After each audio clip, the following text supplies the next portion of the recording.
This is part 3 of chapter 18 of CRPC 1973, Trial Before a Court of Session. Now we will cover section 228 to 231 in this video lecture. And the trick word is framing guilty PE or EP, as we remember in our first video lecture.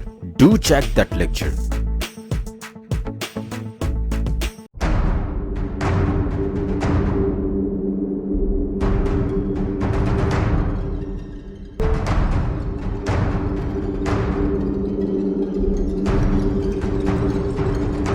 In a previous video lecture part 2, we covered section 225, trial to be conducted by public prosecutor, section 226, opening is done by the prosecution, and section 227, that the judge can discharge the case on the very first hearing. Now we come to section 228, framing of charges. It is divided into 3 parts, subsection 1 clause A, subsection 1 clause B, and subsection 2. Let's cover it in detail now.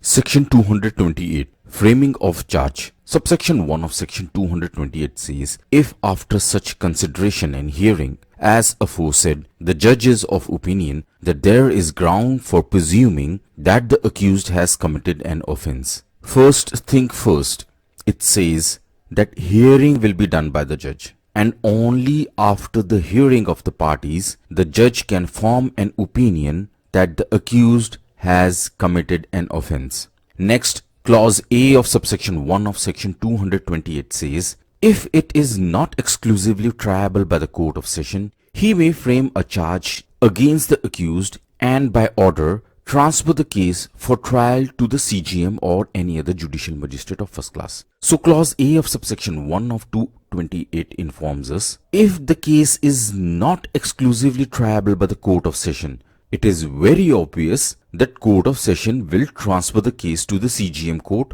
or any other court of judicial magistrate of first class. It further informs us that it is not going to just transfer the case, it will inform the accused as well that they should appear on a given date as deemed fit, and it is the magistrate which will try the offense according to the procedure as the trial of warrant cases instituted on a police report. So the trial is going to be proceeded in a court of magistrate the same way as the trial of warrant cases are proceeded on a police report. This is what clause A of subsection 1 of 228 informs us.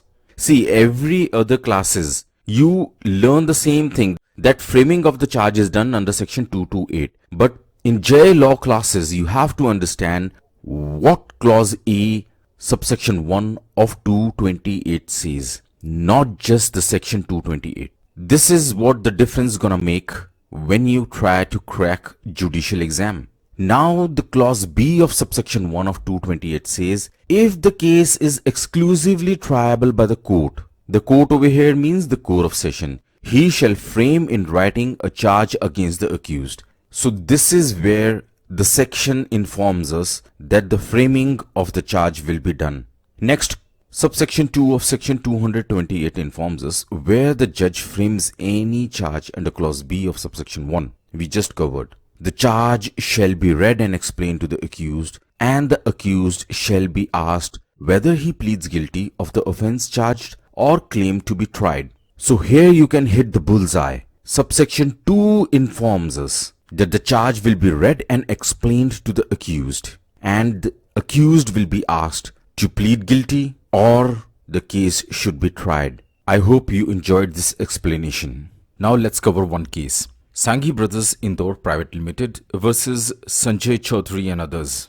2009 Criminal Law Journal 338 Supreme Court. In this case, the accused has taken motor vehicle on lease from complainant. Accused failed to pay rent and sold some vehicle. Security given for due performance of agreement was found to be of property of some other person. I hope you have understood the case that motor vehicles were taken on lease, on rent. You cannot sell them. But here the person who has taken the property, that is the motor vehicle on lease, sold it. So what was the decision? It was held that framing of charge on suspicion about commission of offense and involvement of accused was sufficient to framing of charge which was not improper. So the apex court held that the court, on the basis of suspicion of commission of offense, has framed the charges and it was not improper. So the court can frame charges on the basis of suspicious act of the accused person.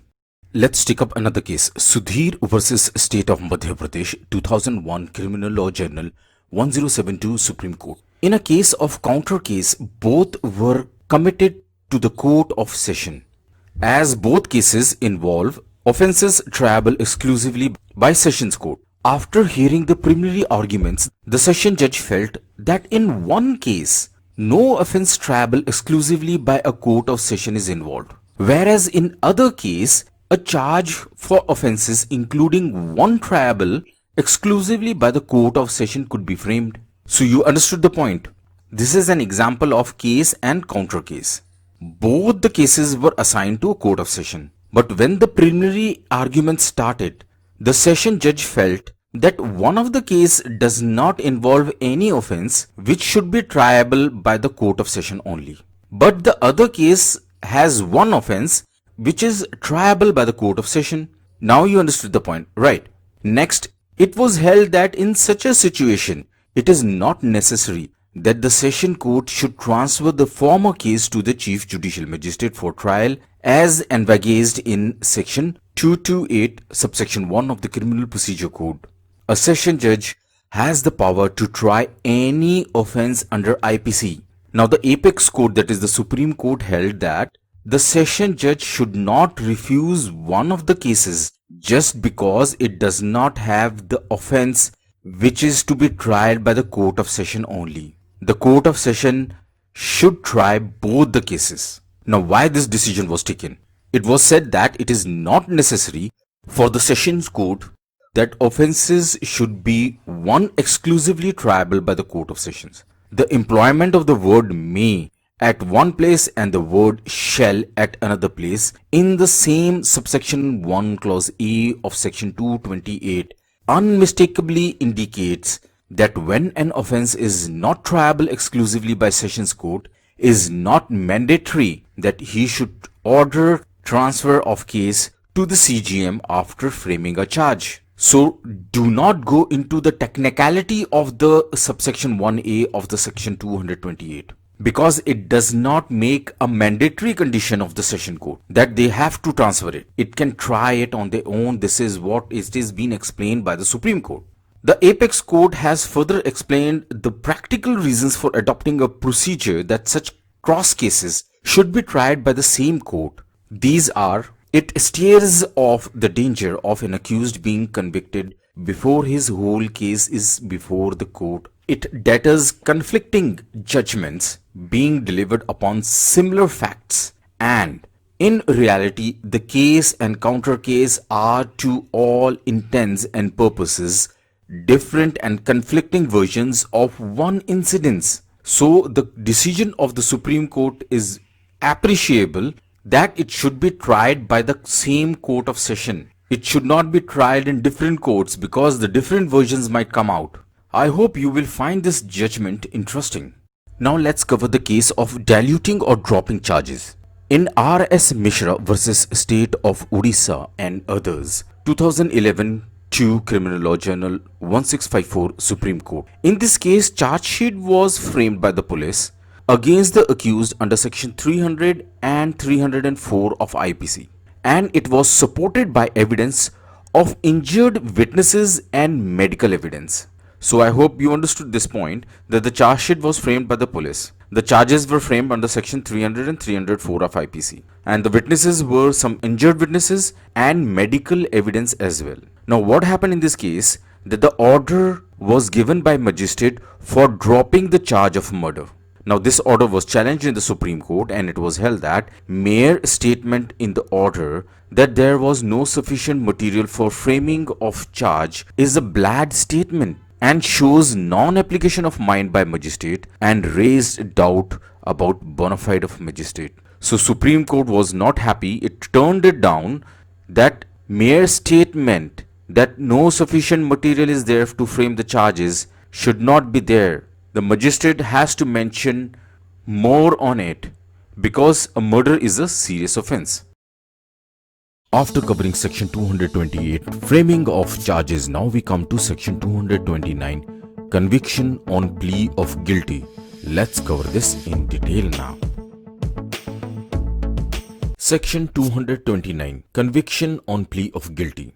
This section informs us if the accused pleads guilty, which means if the accused person says, yes, I have done this crime, I feel guilty about it, the judge shall record the plea and may in his discretion convict him thereon. So in a way, the case comes to an end over here that the accused has accepted his crime, accepted his guilt. So judge will do the recording and whatever kind of punishment he thinks fit will take a decision thereon, means at this stage. It is very obvious the case will come to an end over here.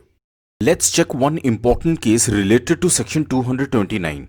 Suring 1904-6 BOM LR 861. This is a very old case, but this is a very important case as well. It was held in this case that the accused must plead guilty by his own mouth and not through his counsel or pleader. So I hope you don't forget this case, because the accused has to say himself in the court. He has to be present in the court and say by himself that he pleads guilty. He will not send his counsel or pleader for this. And next in this section it was said that may in his discretion convict him.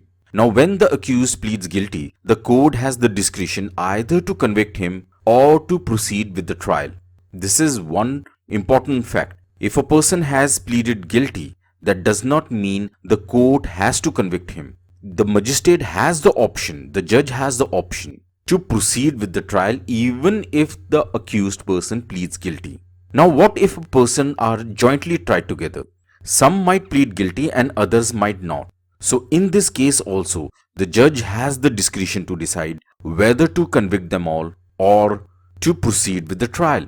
And one of the most important fact of section 229, do not forget, as a matter of practice, courts prefer not to act on plea of guilty in murder cases. So once you become a judge, don't forget, never convict a person for murder case even if the accused pleads guilty.